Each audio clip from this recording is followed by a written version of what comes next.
સુરતની બહારથી જે આવેલા લોકો છે એમની ત્યાં જ્યારે જે જગ્યાએ લોકો રહેતા હતા ત્યાંની જીવનશૈલી અને અત્યારની જીવનશૈલીમાં બહુ ઘણો બધો ફરક પડી ગયો છે અને એના કારણે ઘણા બધા લોકો ત્યારે તકલીફમાં આવી રહ્યા છે.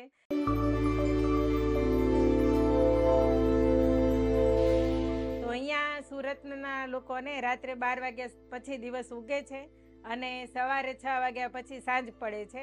જે આપણને આપણા જે દેશની અંદર, આપણા જે સૌરાષ્ટ્રની અંદર, આપણા જે ગામની અંદર આપણને જે વાતાવરણ મળતું હતું, આબોહવા મળતી હતી, એના કરતાં એનું જે વાતાવરણ છે ભેજવાળું છે અને એના કારણે આપણી બેડ લાઈફસ્ટાઈલના કારણે આપણે જ્યારે ટાઈમે ઉઠતા નથી અને ટાઈમે સૂતા નથી તો એનું ઘણું બધું આપણા શરીરને ભોગવવું પડે છે કે જે વ્યક્તિ સવારમાં સૂરજને ઉઠાડે એ જિંદગીમાં ક્યારેય પાછો પડતો નથી.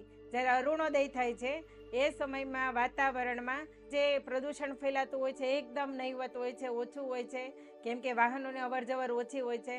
સાથે સાથે ઓઝોન વાયુ એ વાતાવરણમાં વધુ પ્રમાણમાં હોય છે અને એ સમયમાં વ્યક્તિ વહેલો ઉઠી જાય, પોતાના માટે હળવો વ્યાયામ કે કંઈક ચાલવાની એવી નાની એવી મોટી કસરત કરે અથવા તો સૂર્ય નમસ્કાર કરે, આવું કંઈક પોતાના દિનચર્યામાં એડ કરે તો પોતાના ફેફસાને શુદ્ધ વાયુ મળે છે અને આ થોડાક સમય માટે ગયેલો શુદ્ધ વાયુ આખા દિવસની જે આપણી દિનચર્યા છે એમાં આપણને એનર્જી આપે છે અને ફ્રેશનેસ ફીલ કરાવે છે.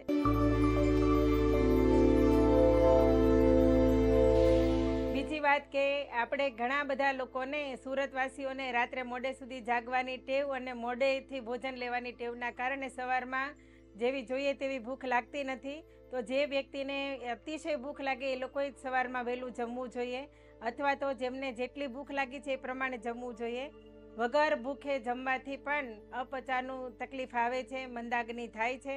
તો ખાસ કરીને ભોજનમાં ધ્યાન રાખવું. સવારનું જે ભોજન છે એક તો હળવું લેવું જોઈએ અથવા તો ફ્રેશ જ્યુસ અથવા ફ્રૂટ્સ લેવા જોઈએ અથવા તો જેટલી જરૂર છે એ પ્રમાણે ભોજન લેવું જોઈએ અને સુપાચ્ય ભોજન લેવું જોઈએ.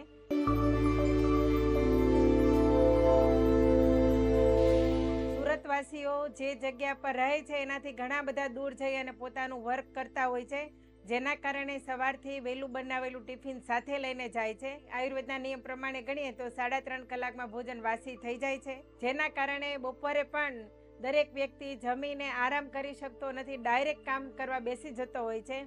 તો સવારે ભોજન ભારે લીધું, બપોરે પણ ભારે ભોજન, બીજું કે થોડુંક ઠંડુ થઈ ગયેલું ભોજન અને સાથે સાથે તરત જ બેસી જાય છે કામ કરવા માટે. તો બેસી જવાના કારણે એનો ખોરાક બરાબર પચતો નથી, જેના કારણે ગેસ, કબજિયાત અને એસિડિટી થાય છે. દરેક લોકોને અલ્સરના પ્રોબ્લેમ આવી રહ્યા છે, પાઇલ્સના પ્રોબ્લેમ આવી રહ્યા છે, હરસમસાના પ્રોબ્લેમ અને ભખંદરના પ્રોબ્લેમ આવી રહ્યા છે.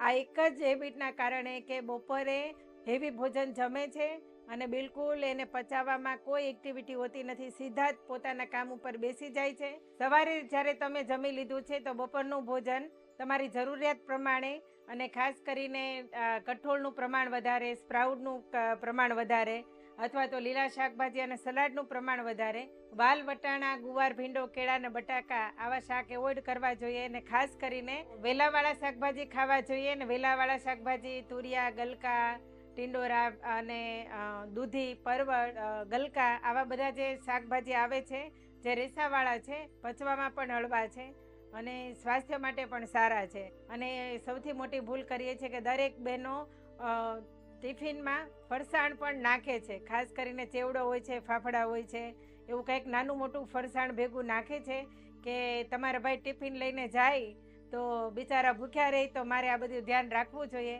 પણ આવું આટલી બધી દયા ખાઈને આપણે આપણા ભાઈને બીમાર પાડીએ છીએ, તો આ ન થવું જોઈએ.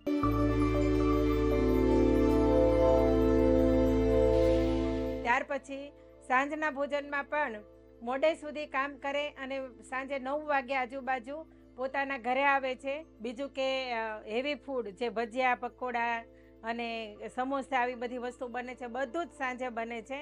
અને સાંજે એક તો સૂર્યપ્રકાશની હાજરી હોતી નથી તો પાચન મંદ હોય છે, સાથે સાથે જમ્યા પછી કોઈ એક્ટિવિટી નથી હોતી, એનર્જી વપરાતી નથી, તો એના કારણે પણ ખોરાક બરાબર પચતો નથી. બીજું કે જ્યારે તમે સાંજે આવું કંઈ ભારે ભોજન લો છો તો તરત તમને ટેવ છે કે સોફા પર અથવા તો બેડ ઉપર લાંબા થઈને સૂઈ જવાની, તો એના બદલે થોડાક અડધો કલાક સુધી વજ્રાસનમાં બેસો અને ત્યાર પછી તમે હેવી ભોજન જમ્યા છો તો કમસે કમ 500 ડગલા અને વધીને 10,000 ડગલા સુધી વ્યક્તિએ ચાલવું જોઈએ અને પોતાનો લીધેલા ખોરાકને પચાવવાની મહેનત કરવી જોઈએ. અને આટલાથી પણ પૂરું નથી થતું તો ઘણા બધા લોકો સાંજે 9 વાગે જમે છે, પાછું રાત્રે 11-12 વાગે કાં તો ભજીયા ખાવા જાય છે, કાં તો રસાવાળા ખમણ ખાવા જાય છે, લાઈવ ખમણ ખાવા જાય છે. તો આવી બેડ હેબિટના કારણે વ્યક્તિની અંદર બીમારીઓ આવે છે. જો આયુર્વેદના નિયમ પ્રમાણે કહું તો સાંજે 7 વાગ્યા પછીથી સ્ટેપ બાય સ્ટેપ દરેક અવયવો આરામ કરતા હોય છે, પણ એમની આરામની સ્થિતિમાં આપણે એમની પાસે કામ કરાવીએ છીએ ત્યારે આપણા ઓર્ગેન ધીમે ધીમે કરીને ડેમેજ થાય છે અને બરાબર ચાલતા નથી. તો ખાસ કરીને સુરતવાસીઓને રિક્વેસ્ટ કરું છું કે સવારે વહેલા ઉઠો, સાંજે વહેલા સૂવો, તમને ભૂખ લાગે ત્યારે જમો, સમય થાય ત્યારે નહીં. સાંજે એકદમ હળવું ભોજન લો. જો મોડેકથી જમો છો તો ખાલી દૂધ પીને સૂઈ જવું જોઈએ, પણ વધારે પડતી કદાચ ભૂખ લાગે છે તો સાદી ખીચડી બનાવી અંદર ગાયનું દૂધ અને ગાયના ઘીથી જમવું જોઈએ. તો આવી રીતના જો આપણે લાઈફસ્ટાઈલ બદલીએ તો સુરતમાં પણ આપણે નિરોગી રહી શકીએ છીએ. તો એના માટે તમને બધાને પ્રાર્થના કરું છું કે તમે તમારા સ્વાસ્થ્યને સાચવજો. ધન્યવાદ.